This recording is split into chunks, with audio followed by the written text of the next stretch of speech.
Olá, o Conexão Saúde de hoje discute doenças sazonais. Para falar sobre esse assunto, nós convidamos a doutora Jane Armon.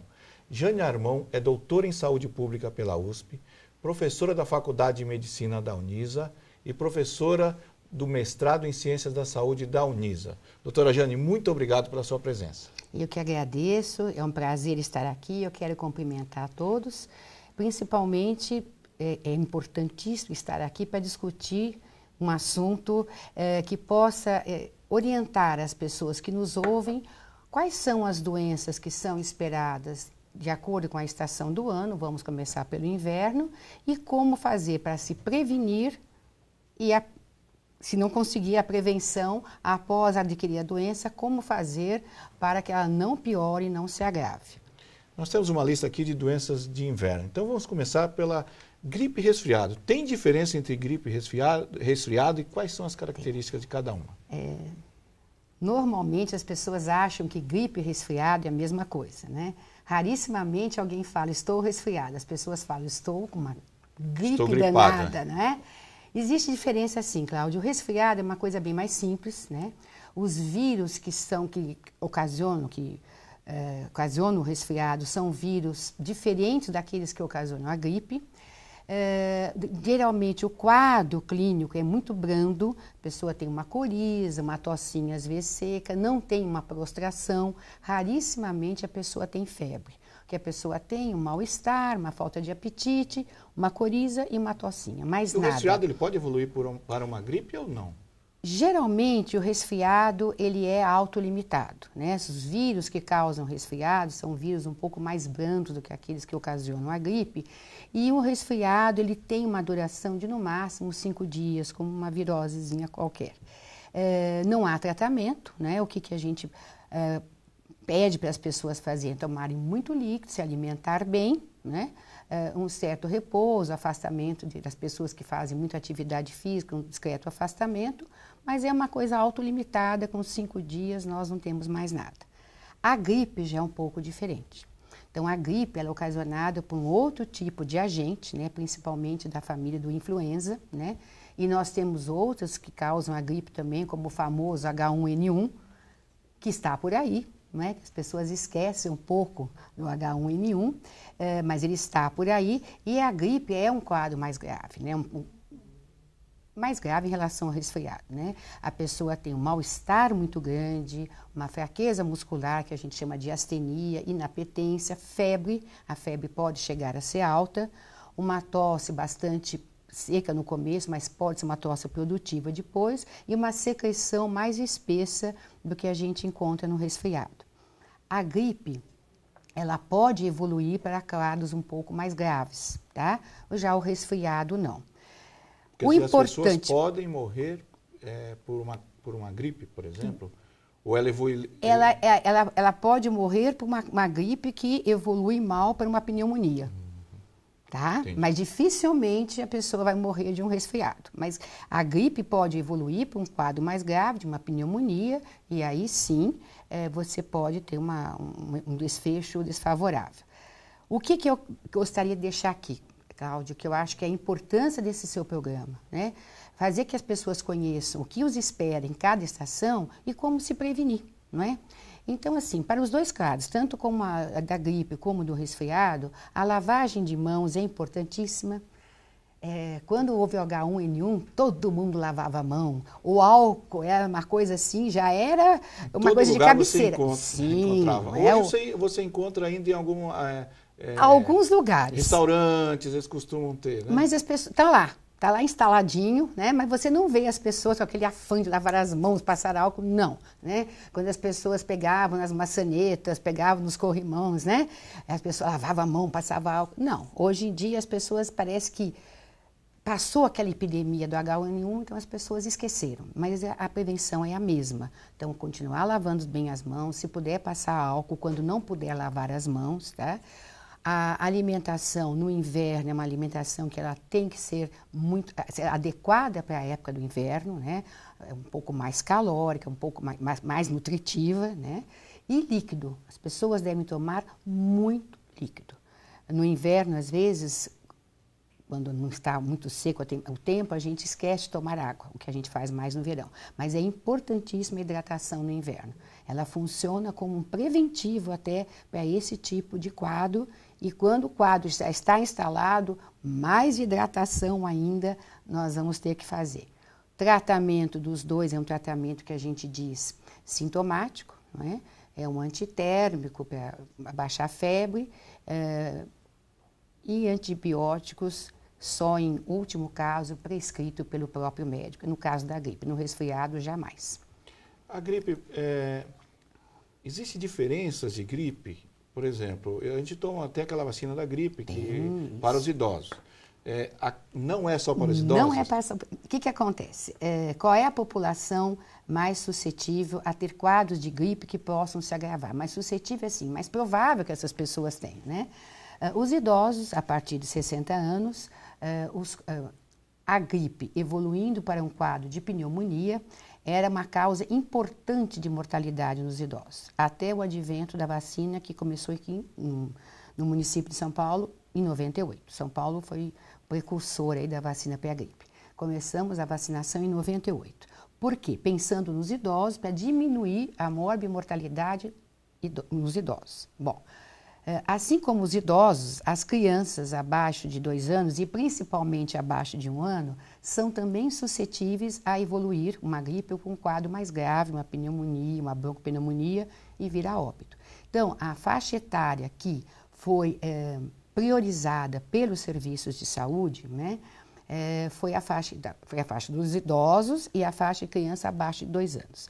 Isso para que o governo possa oferecer gratuitamente, então ele vai oferecer para os grupos mais suscetíveis. Porém, a vacina da gripe encontra-se em uma série de instituições particulares que fornecem a vacina da gripe. O preço é extremamente acessível, é por volta de R$ 35, R$ 40 e deve ser tomada por todos. Não só as crianças, os idosos que têm gratuitamente na rede pública, mas a população também se beneficia tomando a vacina da gripe.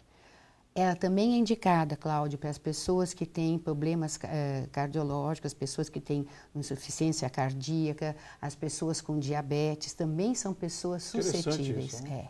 Então, ela deve ser tomada para as pessoas que têm problemas pulmonares, para pessoas que têm problemas cardiológicos e para os diabéticos também.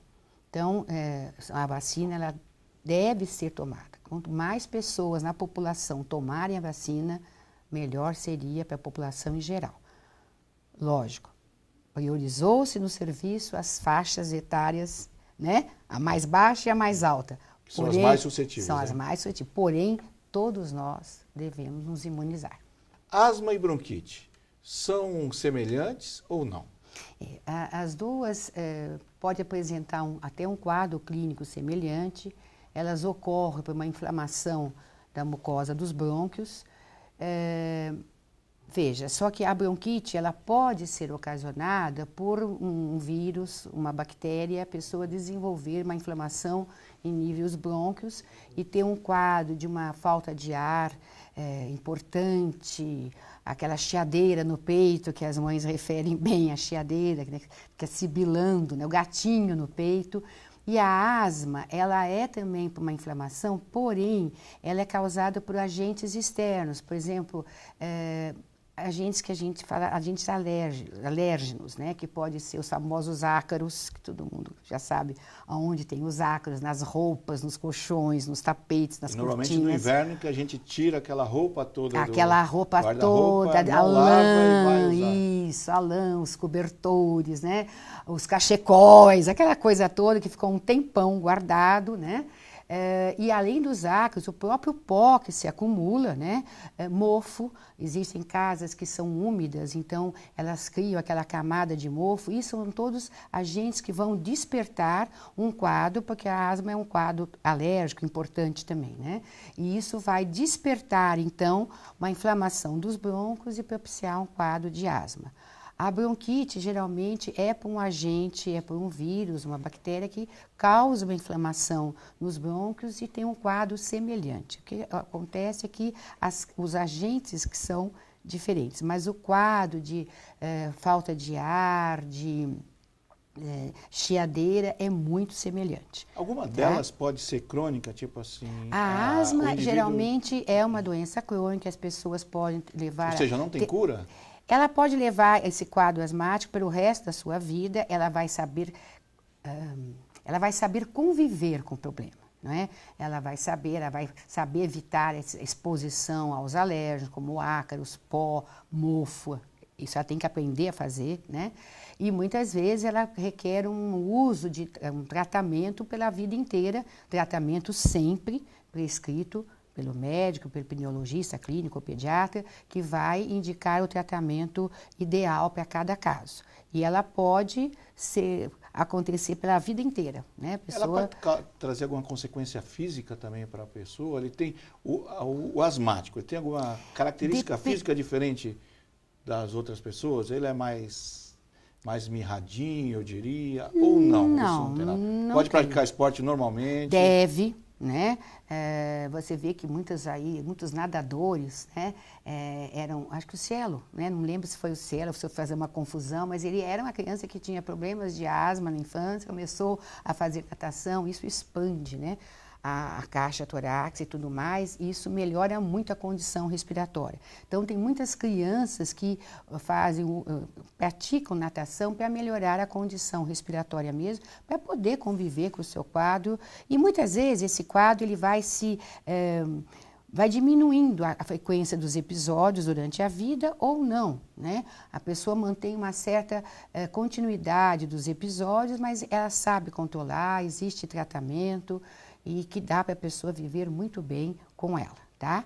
Desde que ela seja bem conduzida.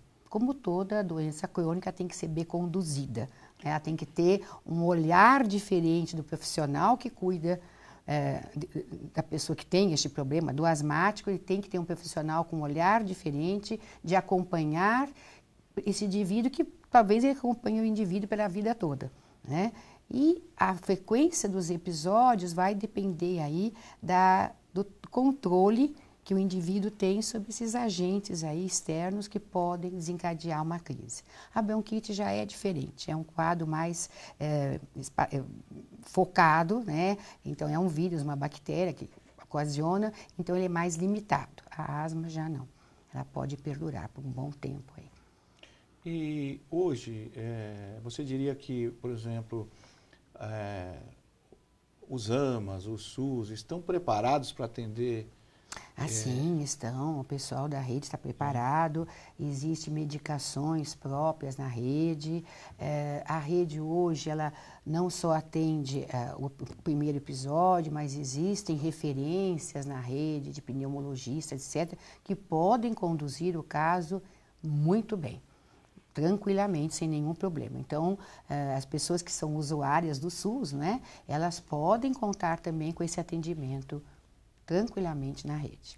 Próximo passo, sinusite. Quais são as características da sinusite? A sinusite, como a asma e a bronquite é uma inflamação da mucosa dos brônquios, né, a sinusite é uma inflamação da mucosa dos seios da face, tá? Ocasionado por um vírus, por uma bactéria. Então, há uma inflamação, há um aumento da secreção nesses locais. Então, as pessoas referem sempre uma dor de cabeça, um peso na cabeça, às vezes uma discreta tontura, e dor quando você aperta os seios da face, a pessoa refere dor. Muitas vezes, na criança, ela se caracteriza por uma tossinha seca, que aparece quando a criança deita.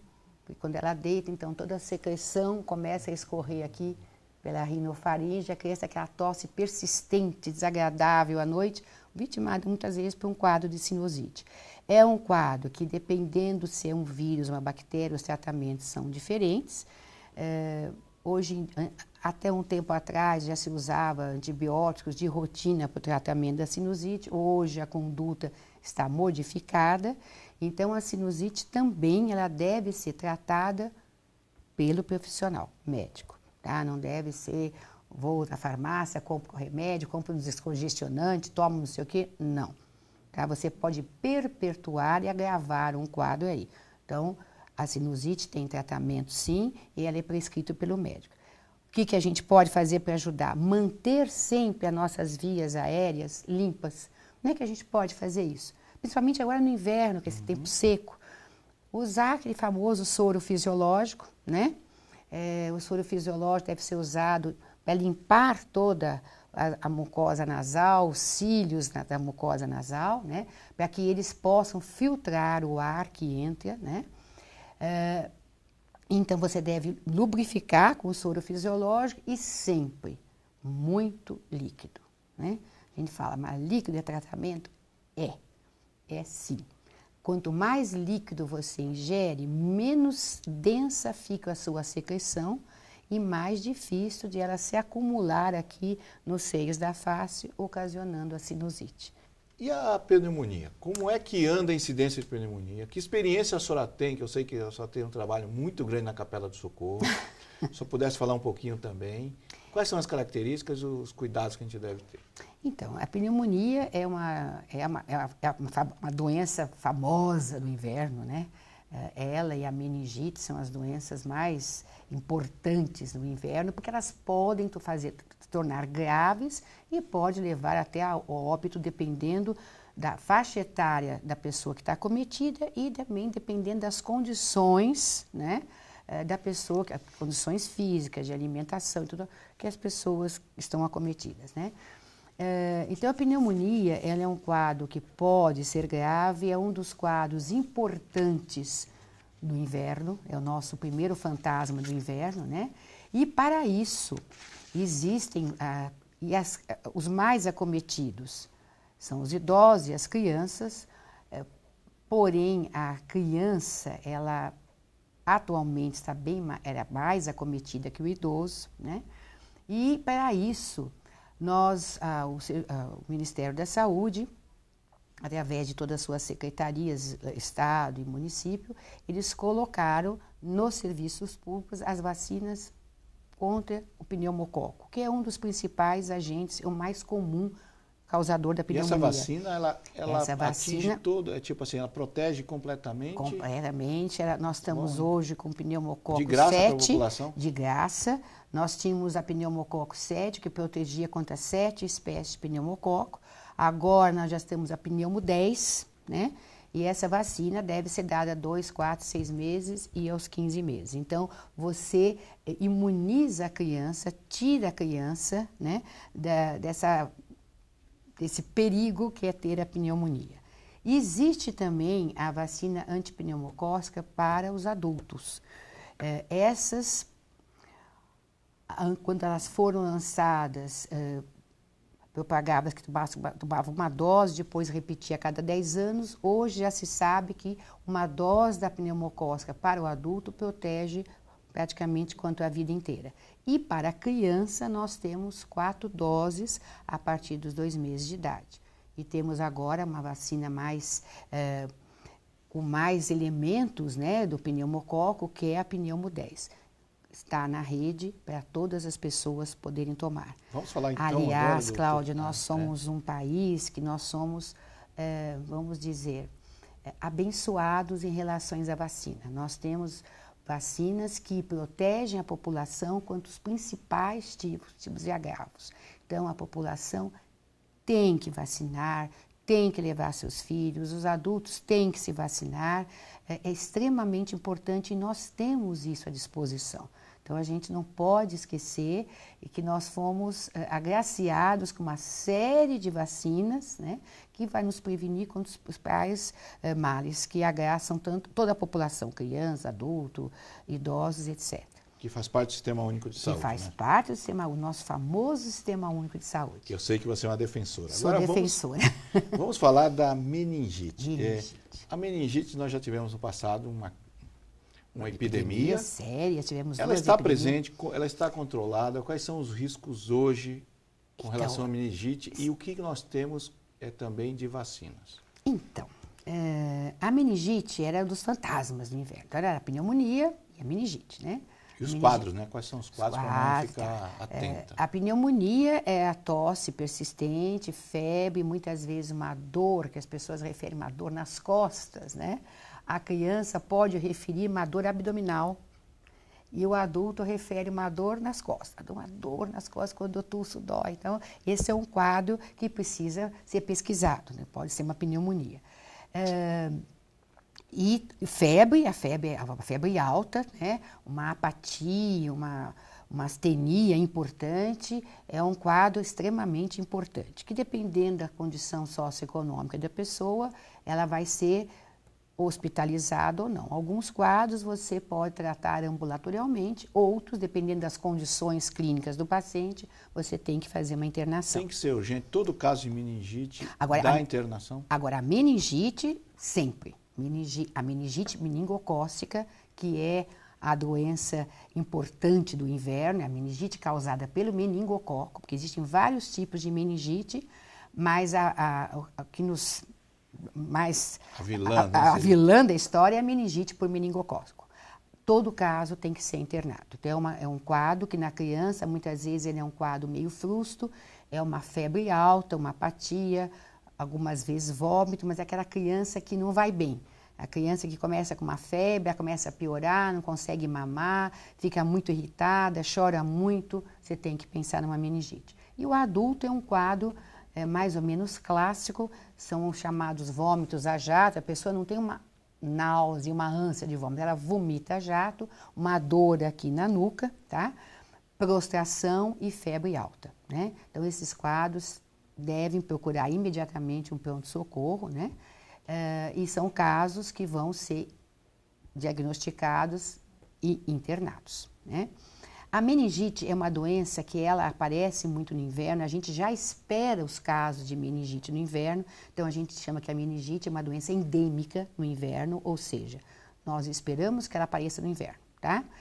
Mas ela pode, muitas vezes, como já foi em 74 e depois em 94, ela pode superar esse número esperado de casos e transformar-se assim numa epidemia. Por que é importante falar isso? Aliás, no serviço público, no inverno, todas as pessoas ficam alertas aos quadros de meningite. Ela é extremamente importante porque um diagnóstico precoce pode levar a você salvar uma vida. Então, quanto mais cedo eu entro com tratamento adequado, mais rapidamente eu tiro este indivíduo do quadro de meningite e evito que ele ou vá a óbito ou tenha sequelas importantes causadas pela meningite. Hoje nós temos também uma vacina no sistema público de saúde. É uma vacina que atualmente é dada para as crianças, que são as mais suscetíveis. Um outro quadro de meningite, que era um fantasma para as crianças de 0 a 2 anos, era a meningite por hemófilos, tão grave quanto a meningite por meningococo, porém, graças ao Sistema Único de Saúde, nós temos hoje disponível na rede a vacina de meningite por hemófilos e atualmente também a vacina de meningite para meningococo A e C. Essa vacina é dada para as crianças até 2 anos, porém, em instituições privadas você pode dar para faixas etárias acima de 2 anos. No sistema público, a gente sempre dá para os mais suscetíveis, né? Então, existem vacinas, a prevenção. Qual é a prevenção? Aliás, a prevenção para todas as doenças de inverno, Cláudia. Evitar ambientes de aglomeração, evitar as mamães que tenham essas crianças, evitar os passeios aos famosos shopping centers, né? Que são todos fechados, com aquele ar-condicionado, aquele acúmulo de micro-organismo no ar-condicionado, evitar aglomerações, evitar lugares fechados no inverno. E assim, vamos usar cachecol, luvas, o que for, mas vamos deixar janelas abertas. Sempre numa sala de aula, enfim, aonde se aglomeram pessoas, né?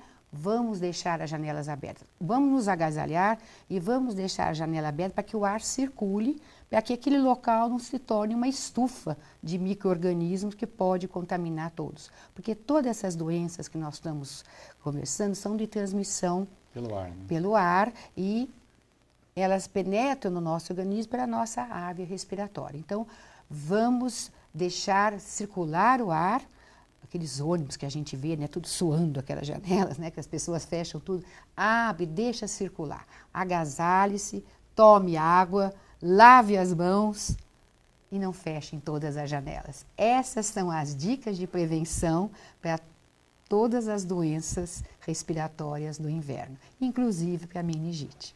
Doutora Jane, o assunto é vasto, Muito. o bate-papo foi excelente. Infelizmente, nosso tempo acabou.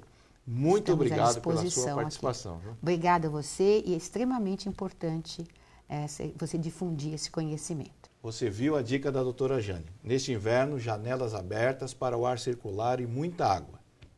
O Conexão Saúde fica por aqui e até o próximo programa.